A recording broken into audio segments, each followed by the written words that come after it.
a song for ya.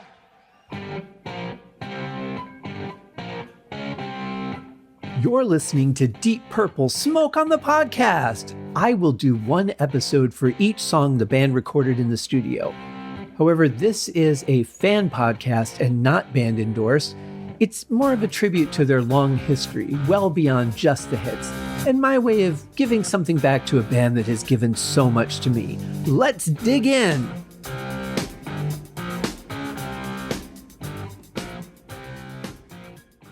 Hello and welcome to another episode of Deep Purple Smoke on the Podcast. We are in our revisit season 26.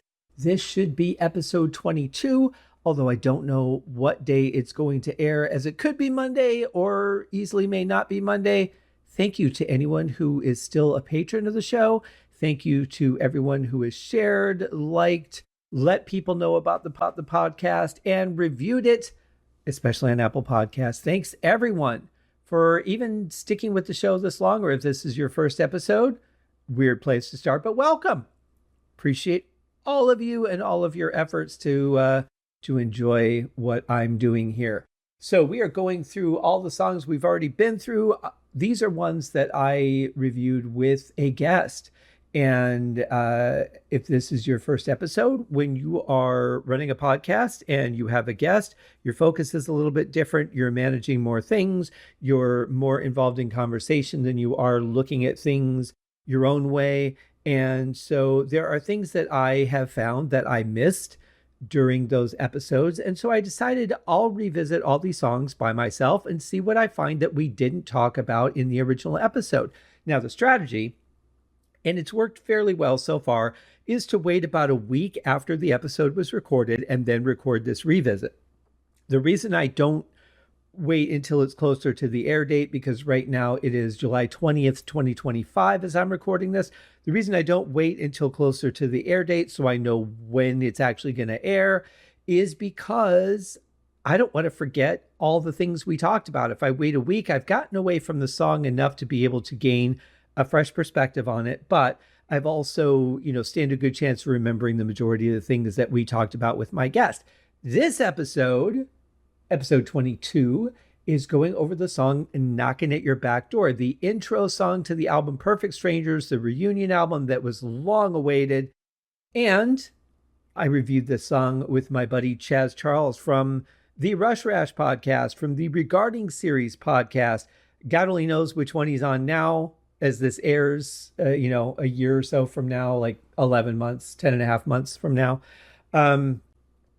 But a really great guy. We've been on other podcasts together and love being on his shows. Interestingly, when I had Alan Schatzberg on to talk about Perfect Strangers was before I recorded Knocking at Your Back Door with Chaz. And Alan said, we got to get you back on Rush Rash. I said, absolutely, I would love that. And as it just happened, just a few days after I talked to Chaz and did the Knocking at Your Back Door episode, they had someone drop out, ask me if I could fill in. And I said, of course. And I had a wonderful time on their show. So check out Rush Rash, check out the Regarding series in the show notes. Great podcast, both of them. So we are going to get into our song, Knocking at Your Back Door by Deep Purple.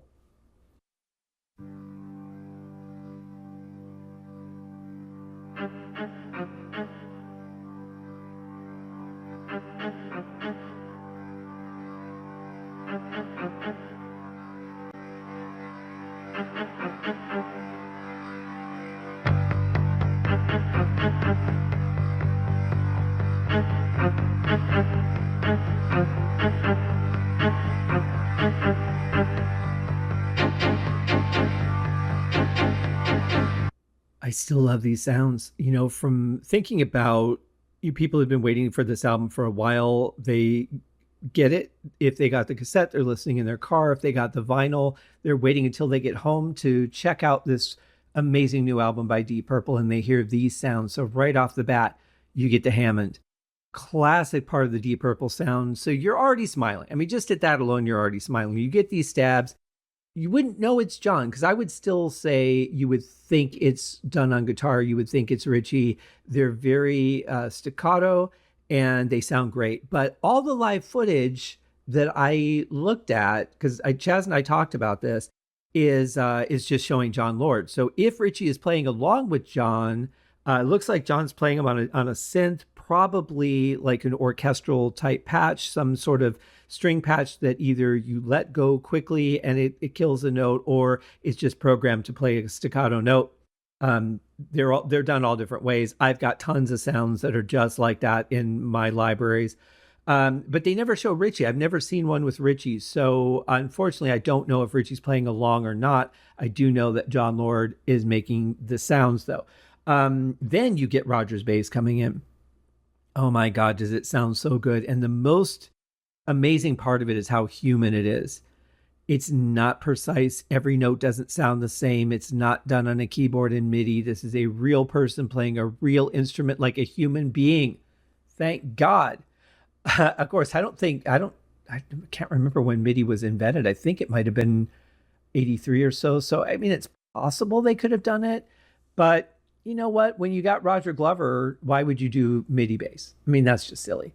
But the sound of this so far is just fantastic. It's a great slow build. We're 33 seconds into the song, and the band hasn't even kicked in yet. I mean, it's about to, though.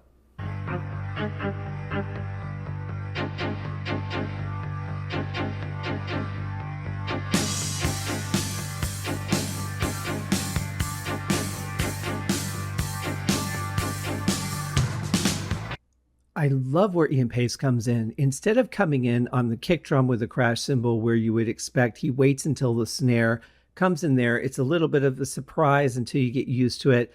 Obviously, I know where it is because I've heard the song a million times, but I remember my buddy Travis had a band that would rehearse in the basement of a house I was staying at.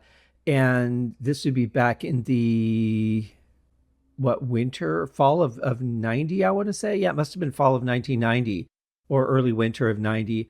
And they were trying to cover the song, and the drummer just could not get down where he came in. And I remember showing him a couple times, but for some reason it was really hard to grasp. And I get that. Sometimes something that's really simple and just slightly tricky can just be out of your reach. And I don't know that he ever got it down, or if they just decided that they weren't going to do the song because it wasn't working out or what. But I do remember, and he was a good drummer too, but for some reason just couldn't reconcile that starting point for the drums.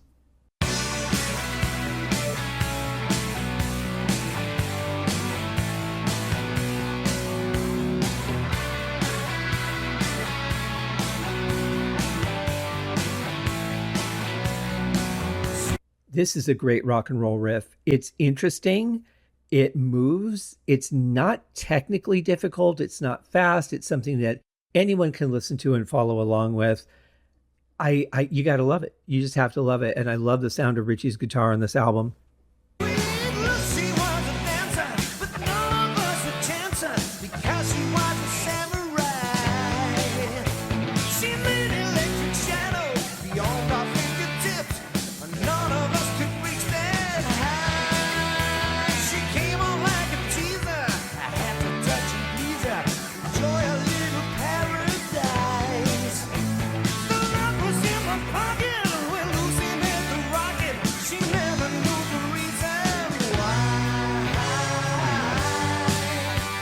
When Chaz was on the show, we talked a lot about the vocals, the lyrics, and all that. But I want to right now focus a little bit on the music, because what we're getting in the background is that typical Deep Purple opening up a lane for the vocalist.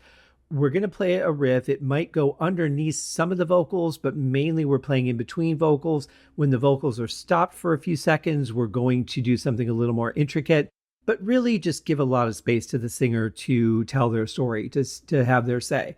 And as always, it works beautifully, but it's nice because, again, the way Richie's playing is slightly different every time. It's very much alive. Then when they kick in for that slightly longer section, Roger's coming back in with eighth notes on the bass. And this just sounds so good.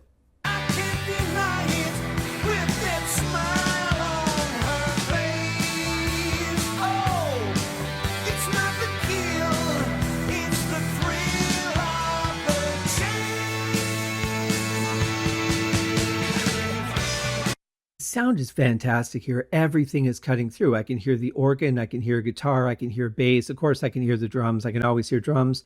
But But the blend is really, really nice. Normally the organ would be a little bit buried, the guitar would be a little more dominant, bass might be mixed in with the keyboard too much, but this sounds really good. And you can appreciate what Roger's playing here. You can appreciate what Richie's playing here, the sound of the organ, and everything sounds really good.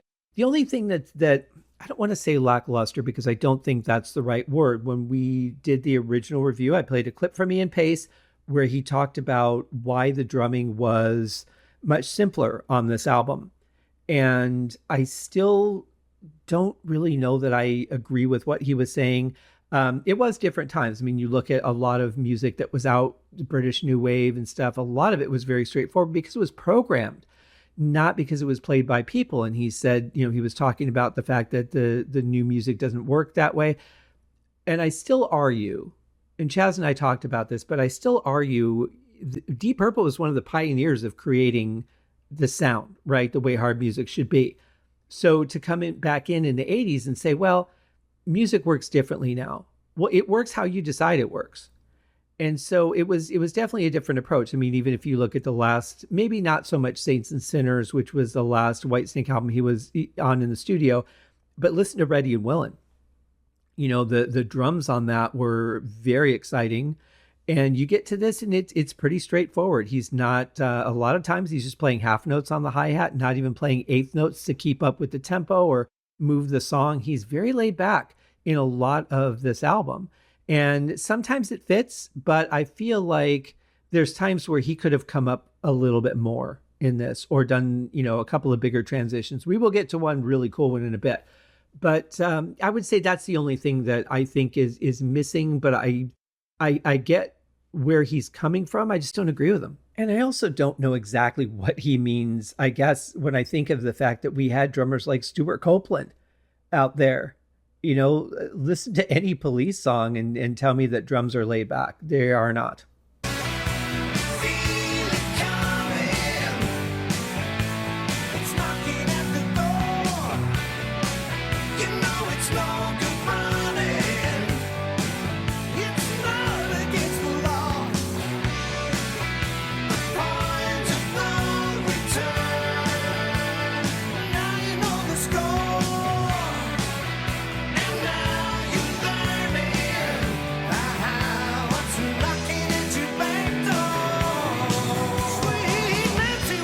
I'm trying to decide whether there's an actual flange on the doubled vocals or whether it's just the blend of the double vocals.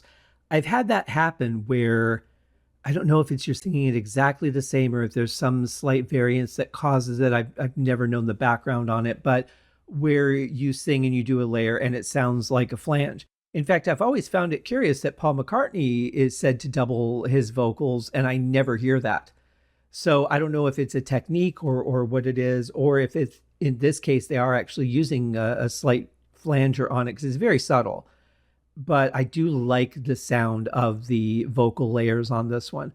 Also, musically, this is great. What Roger plays going into the transition to come back into the verse, a huge fan of that. I mean, Roger's so good on this song. An understated highlight, if you will.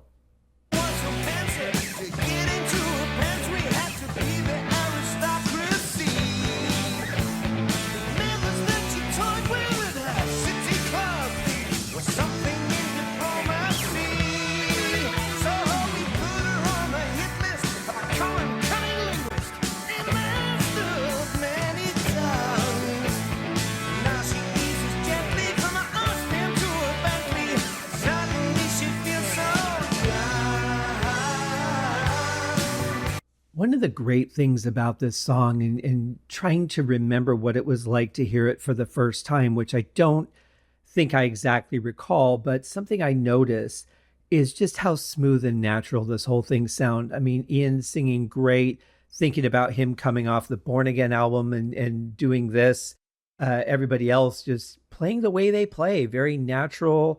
I don't think they were trying to be anything except whatever they were in that moment. I think the songwriting came very natural. They've talked about that in interviews. The whole album seemed to be done in that manner. It wasn't like they said, all right, guys, look, if we're going to get back together, we got to be a hard rock band. We got to be what we were. We have to, you know, we've set our own bar, so we need to live up to that. I don't feel like there was any of that on this album. but just listen to how relaxed and comfortable this whole thing sounds, from the smoothness of the vocals to the way everyone's playing to just the overall sound of the song. I mean, it just makes me smile.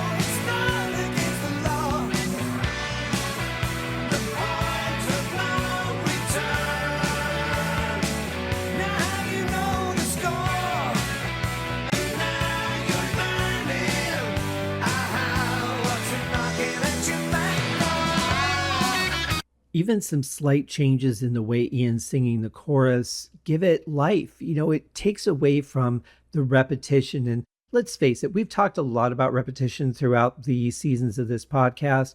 And I think how little Deep Purple does that compared to a lot of other bands.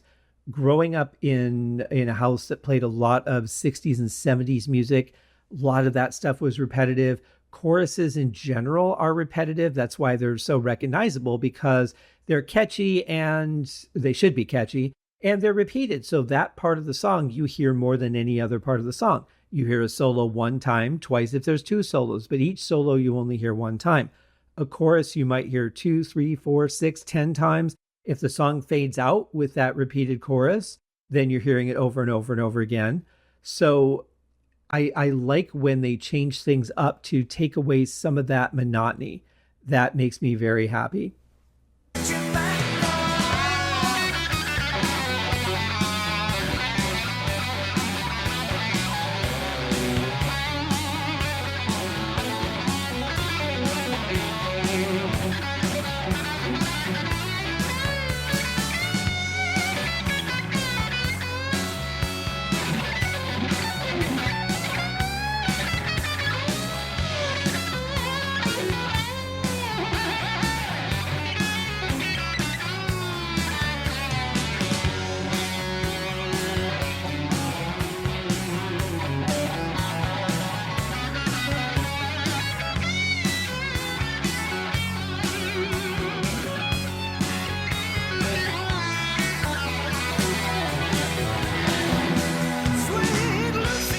So there was that longer fill I talked about. It was really more of a build, I think. And then it ends on that same fill that, you know, doom, da, da, da, that we get from Ian a lot from the Perfect Strangers album on. It's a classic fill for drummers. It's very simple. It allows you a simple transition. If you don't know what you want to play, or you just want something simple, it's an easy go-to for me.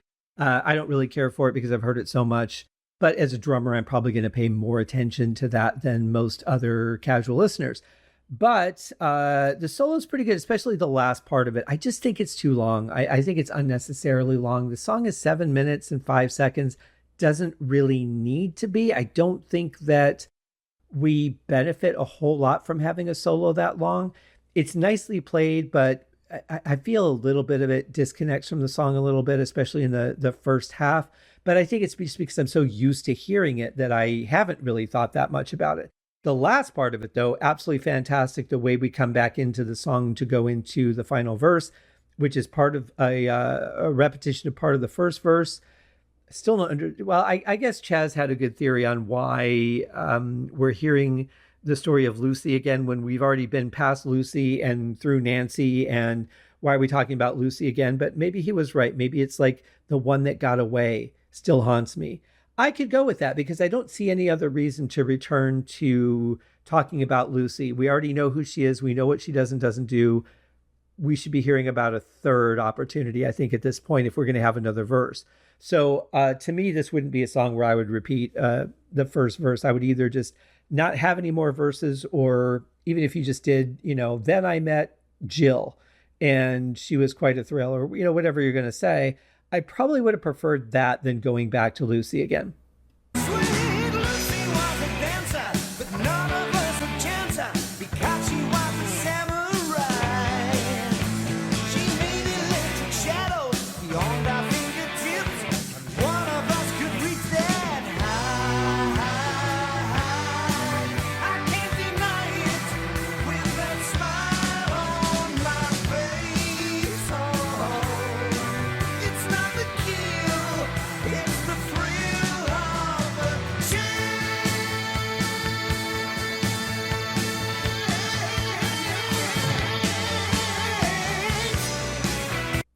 Honestly, that is got to be the part I have listened to the most. I'll listen to the way Ian drags that note out and then rewind it and listen again and rewind it. And the band is doing a great build here, getting into the chorus again.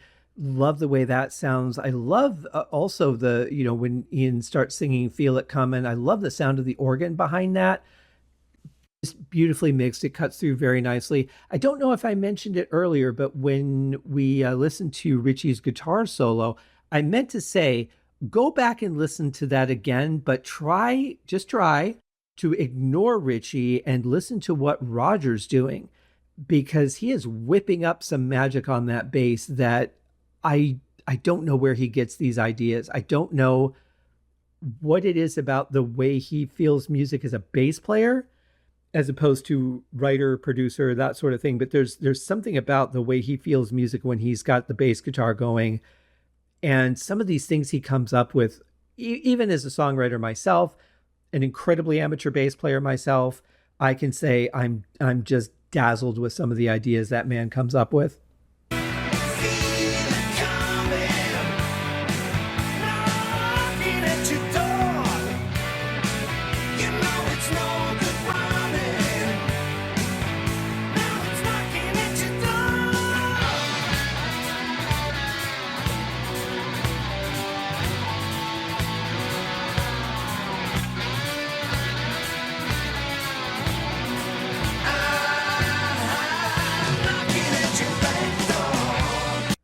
I actually like this change. I mean, here we are 5 3/4 minutes into the song, and we're getting an unexpected part, which is cool because you think at this point we've heard the song. Whatever they're going to do is going to be repeat background music of what they've done before. Maybe we'll get a guitar solo again. Maybe we'll get an organ solo, but probably we've heard everything that the song has to offer as far as parts go. But no, they come back in with this very short part. It's in and out.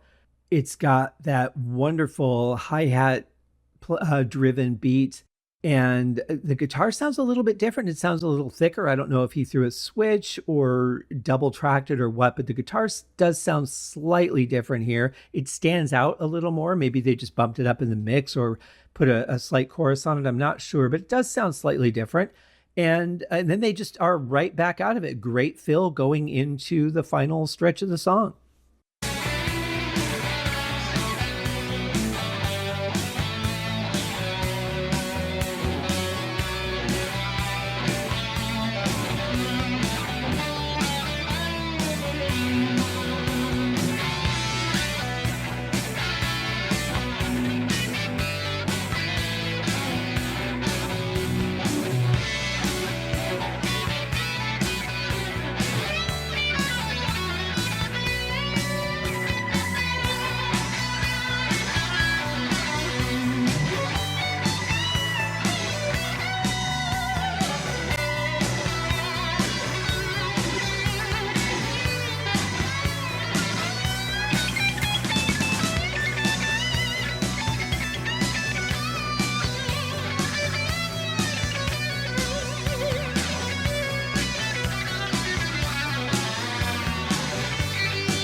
I'm pretty sure I said it on the show when Chaz and I first reviewed this song, but I like this solo section a lot better than I like the one where the solo section was. I think Richie's more in tune with the song here. It's just my personal opinion, but I feel like this soloing fits the song a little bit more. It feels, like they're all in that moment together, as opposed to the other solo, which honestly, it does kind of feel tacked on, but I still like the way it ends. But something really interesting as I started this part, I heard something I've never in my life heard in this song. I don't know how many times I've listened to this song. I mean, it's got to be in the hundreds, I would say. And that's a lot for a 7-minute song. But let me tell you something. There's something new in here. You listen through different headphones. You listen to a different system. You pick up on little things. And I don't know what he says. I have no idea what he says. I don't know if there's an isolated track out there that might give us a clue as to what's going on. But right as we're coming out of that change with the hi-hat beat and we're getting into the solo section, it sounds like Ian Gillan says something or makes some kind of sound. It's in the background. I'm going to play it back for you. Hopefully you can hear it, but it's right about the 5-minute and 42-second mark. So check it out.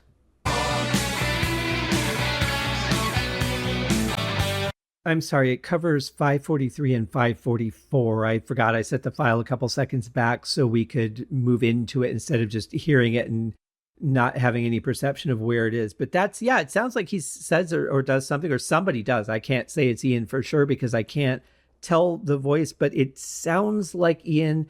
He's got the microphone, so I'm going to say most likely it's Ian Gillan.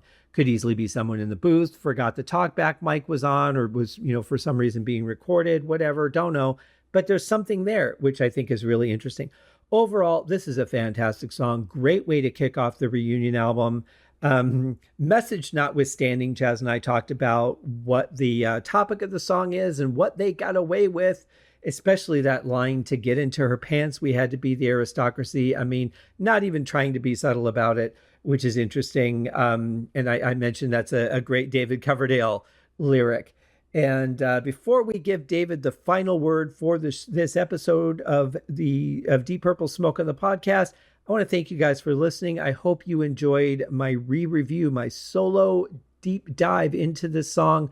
I think it's a great song. There's so many great moments in the song, but I have to say, if you get the chance, try and listen to the song and really just focus on what Roger's doing. He is doing some great stuff on this track.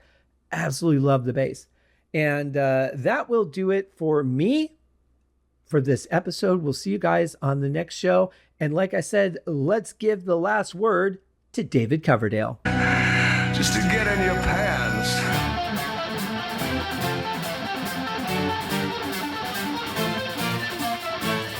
Thanks for listening to Deep Purple Smoke on the Podcast, a tour of the entire Deep Purple studio recordings.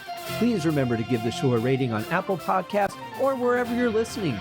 Leave a comment and tell your friends. I also have a Patreon set up if you'd like to support the show. You can also write to me at smokeonthepodcast@gmail.com. I hope you enjoyed the episode and thanks for listening.